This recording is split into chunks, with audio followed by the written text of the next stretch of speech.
Jesus explains how the enemy blocks you with energy fields and robs your inspiration. May 30th, 2016. Words from Jesus through Sister Clare, spoken by Jackie.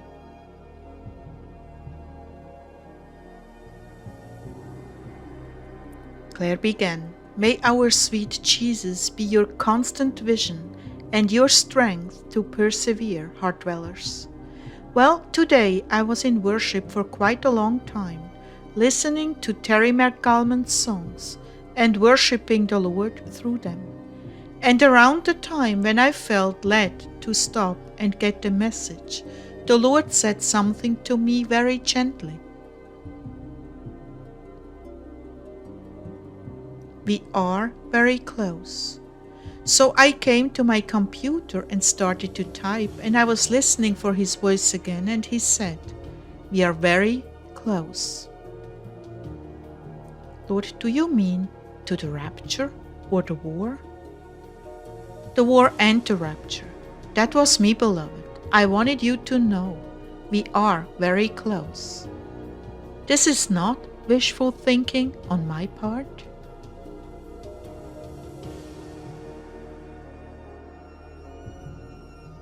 No, it's sad reality. There have been many false alarms, or shall I say disasters, turned away. But right now there is every indication that things are about to go forward. Stay in readiness, Clare, stay in readiness. The enemy is clever. And just to clarify this, that doesn't mean that intercession won't stop this forward motion. We still don't know until it actually happens if it's going to move forward. Lord, what would you have me to do right now?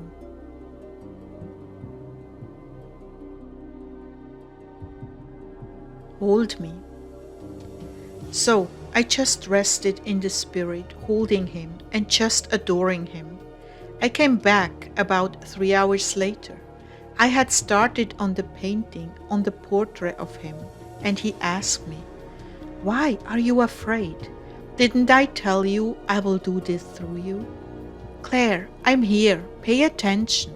One step at a time, my love.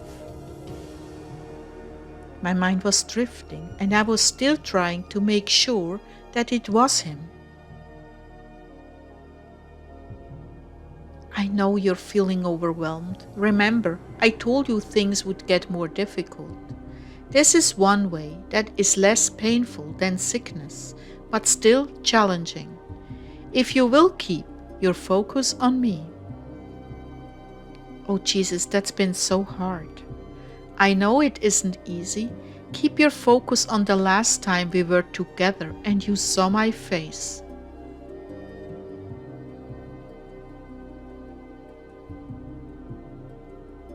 And in that moment, our new little rescue puppy came trotting in and started some funny antics on the floor.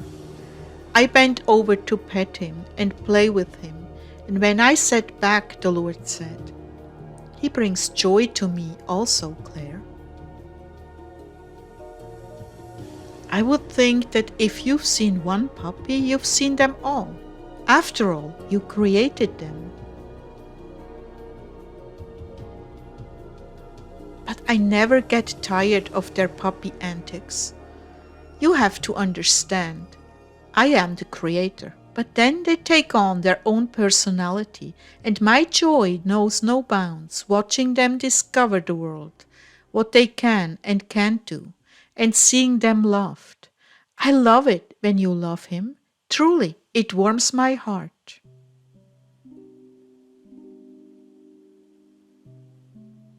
And it's the same way with creativity. When you approach a project, such as a painting, there are things you have in mind, and as you begin to create, it takes on a life of its own. I'm wanting to work through you, my Clare, to bring you to a point where the painting takes on its own life, and you are alive with it and in it. You have been in this place before with other paintings. This one will be no different. Please do not look at this project as being so very difficult. The enemy will exploit that to stop you, just as he does with other endeavors. These are smoke screens, Claire. Don't let him cow you. I truly am in this with you. How can you possibly fail? Oh, Jesus, I need to feel more connected with you. Reach out for me. Reach. I'm here for you. We have very similar tastes in this project. I love the soft colors, but I want my eyes to really dominate this painting.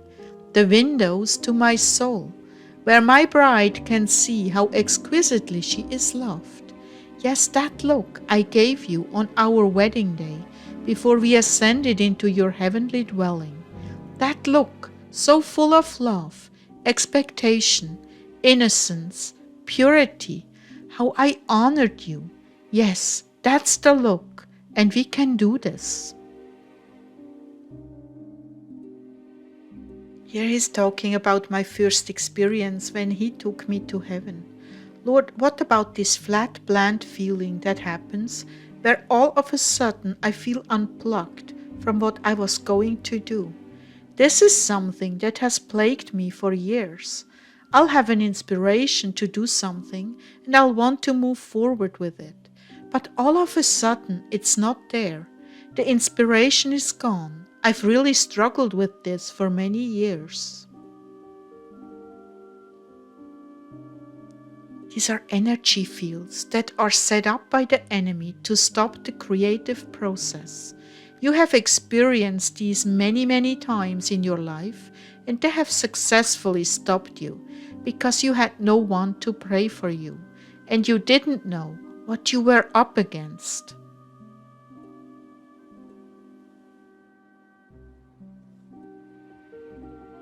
My children, when you try to proceed with a project that will bring glory to me, prepare yourself for battles with the dark forces. They want nothing you attempt to do to come to completion. They will bog you down, rob you of incentive, cause alienation and hopelessness. But these are all smoke screens, energy fields, put in place to stop you. But you have authority over these. It is good if another prays for you. Even the holy angels can assist you with this. They are masters of energy fields. But what I want you to know is that you are up against something that must yield to my name. Every knee will bow and every tongue confess. You have the authority, take it. Take the authority over these dark forces and call them down. My holy angels are there to assist you. Then he gave me this prayer. In the name above all names, Jesus, I command this energy field to come down and not be replaced. I call upon the holy angels to protect this endeavor, to stand guard and stop all intruders from all sources from interfering in any way.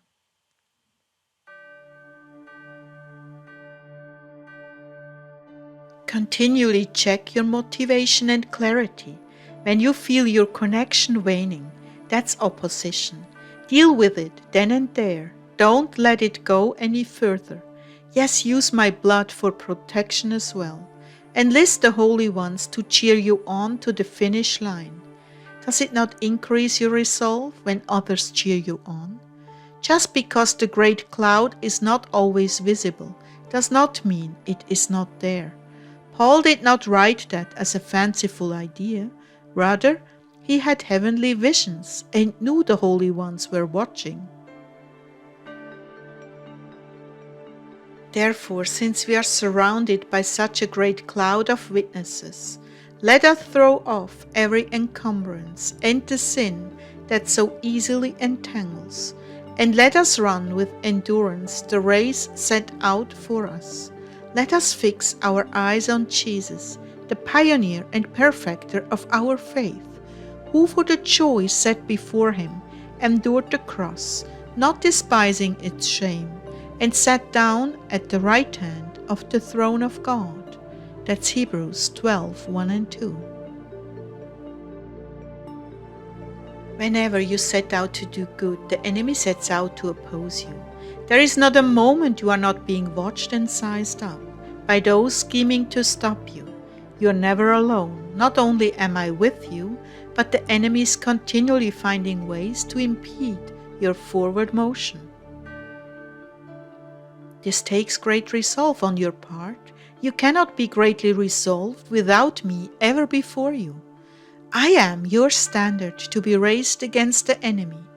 Always and forever, your vision never wavering. You will overcome the evil ones. Greater is he that is in you than he that is in the world.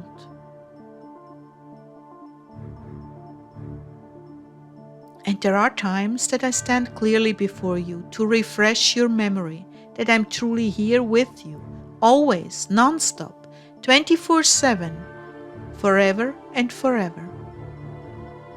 Greater is my love than the forces of apathy and fear. These forces are no match for our love.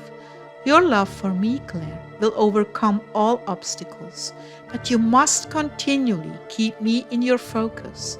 When you feel like you are not tuned in, reach out for me.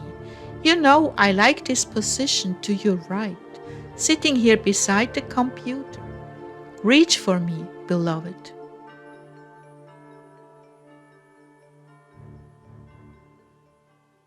But how do I do that, Lord? You may catch a glimpse of me in your periphery vision.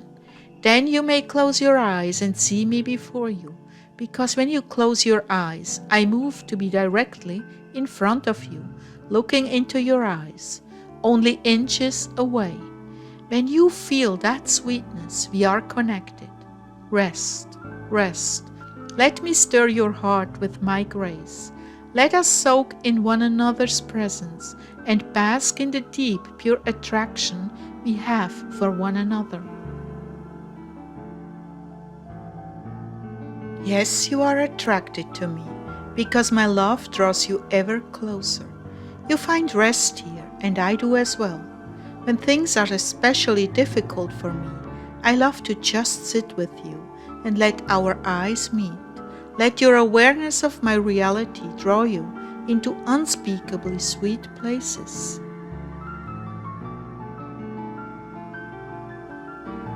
I began to feel a distance and was reminded to pray against that screen, because it hits me sometimes when we are talking or when I'm trying to get deeper in my awareness of His presence. I prayed against them and saw two demons, scrawny little devils, one on my right and one on my left, and between them they were generating a screen to block out my awareness of the Lord, make me tired and feel like giving up. Two warring angels came and grabbed them by the scruff of the neck and took them off. I allowed this as a lesson to you. This is exactly what you're dealing with. And when you prayed, the warring angels removed them. That is exactly what they look like, unless others more stout are sent. No matter, they are no match for my name or the angels. When I started to feel that distance, I used the prayer the Lord had given me. You see, when you put forth effort and begin to feel like you are slipping, getting tired, restless, bored, immediately you should suspect interference. These are not natural feelings. They are generated by demons operating under sloth and laziness to cause you to let go of your attention from me or what I've given you to do.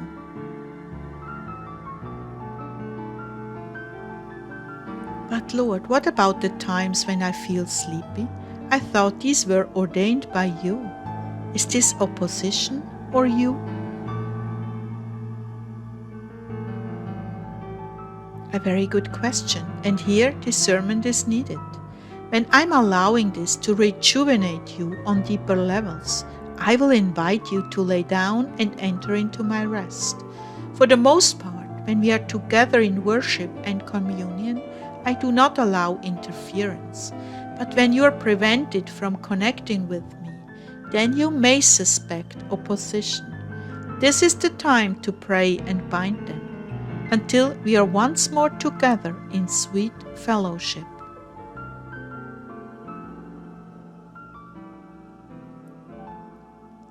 Lord, do they work by electronic means through the brain to prevent us?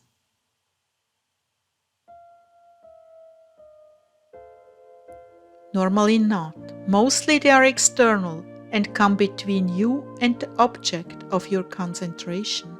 You see, even in writing, they can insert themselves between us. Most of the time I take care of them. I also station angels around the room to protect our time together. But they are scared of you. Why would you have angels to protect us? I know they are real. I've seen these angels.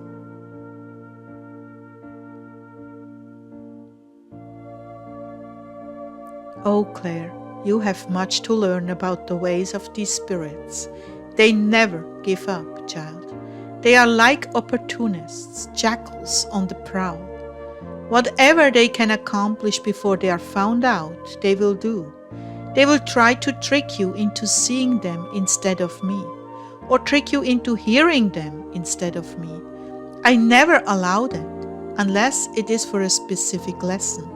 And you know from experience, it is always pride and arrogance in serious situations that I correct you in this way, allowing them to replace me, either in vision or speech.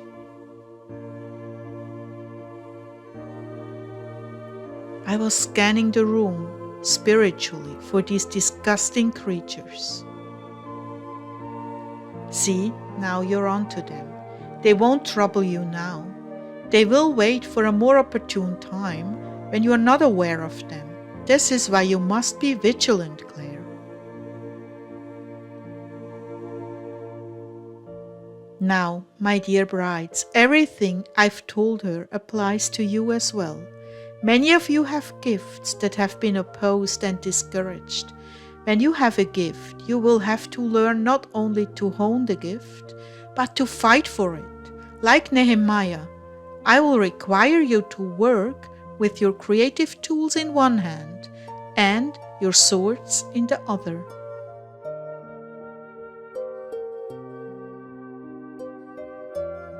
There is never a time when things just sail along, unless I've intervened and given you a respite.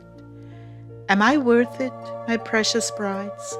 Is it worth it to you to fight for your gifts, to reveal me to the world? I'm building you up in resistance to the enemy. I'm energizing you with my grace. I do not leave you on your own in these battles, and the greater the anointing, the greater the fight for you to use it. What you accuse yourself of, being lazy, is more often than not giving in to opposition, which, yes, is laziness, but you do not always recognize that you are being blocked. With this new knowledge, I expect you to overcome the things that in the past have hindered you.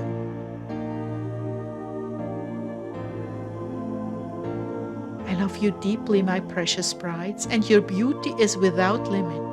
Go forth and sow this fragrance through the gifts I've given you, and just as Nehemiah did, wield the sword and build simultaneously.